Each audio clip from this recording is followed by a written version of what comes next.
விட்டல் நாமாவளின்னு சொல்லிட்டா எல்லாரும் கையை தட்டாம யாருனாலே இருக்க முடியாது.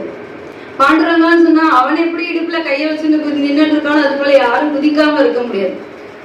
ஜெகத்குரு துகாராம் மகாராஜ் 4 கோடி அபங்கம் நமக்கு கொடுத்திருக்காரு.